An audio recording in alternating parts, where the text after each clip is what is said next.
Көбі шығарудан қиналатын мәтін есепті қарастырып көрейік. Катердің меншікті жылдамдығы мен өзен ағысының жылдамдығын қатынасы 8 бөлу 1-ге тең дейді. Алдында осыған дейінгі видеолардың бірінде мен айтқан болатын, егер қатынасында немесе қатынасы деген сөз кездесетін болса, онда мынау берілген сандардың қасына x тіркеп жазамыз деп. Енді назар аударайық, бізге бұл 8x және 1x болады ғой енді. Ол не? Катердің меншікті жылдамдығы және өзен ағысының жылдамдығы екен. Онда мен бүйтіп жазайын. Мынау катердің жылдамдығы. Катердің жылдамдығы бірінші айтылып тұр мына жерде.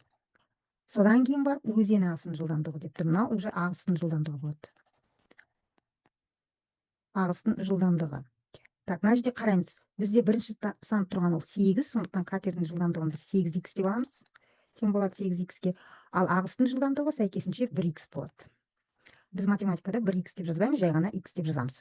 Енді меншікті жылдамдық деген не ол? Меншікті жылдамдық деген ол оған тынық судағы жылдамдығы ғой, яғни ағыс ешқалай әсер етпегенде. Ағыс болмаса, катердің өзінің личный жылдамдығы, орысша айтқанда.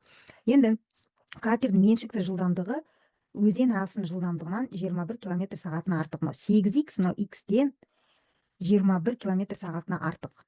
Мысалы, менің ағам менен 5 жас үлкен десе, значит, ағамның жасымнан, мен өзімнің жасымды азайтсам, 5 жыл шығу керек қой, өйткені ағам менен 5 жасқа үлкен. Дәл сол сияқты ғой. Катердің жылдамдығы ағыстың жылдамдығынан 21 км сағатына артық болса, значит, екеуін бір-бірінен азайтқанда, мына жерге сразу мен жазып қояйын, 8x-тен x-ті азайтқанда 21 шығу керек дегенді білдіреді. Енді сұрақ мынандай: егер катер 105 км қашықтықты ағысқа қарсы жүретін болса дейді, қашықтық, яғни s 105 км, и оны ол ағысқа қарсы жүзді, ағысқа қарсы. Ол бұл жолды неше сағатта жүреді? Тыны табу керек бізге.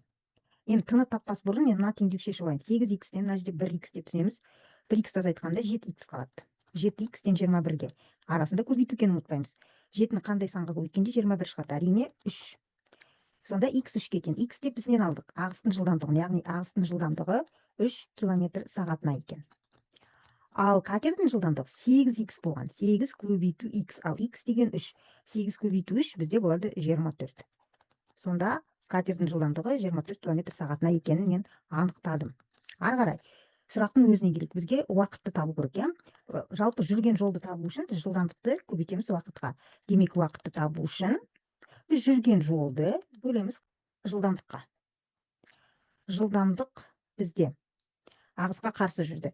Катердің өзінің жылдамдығы 24, ал ол ағысқа қарсы жүрді, ағыс оған кедергі жасады. Мынау 24 км сағат жылдамдықпен келе жатса, мынау оған 3 км сағат жылдамдық кедергі жасап артқа итереді. Сонда 24 азайту 21 болады. 105-ті 21-ге бөлеміз, сонда 5 шығады. Осыдан жауабы онда бұл жолды неше сағатта жүреді деген болды ғой? 5 сағат. Осы жолды ол 5 сағатта жүреді.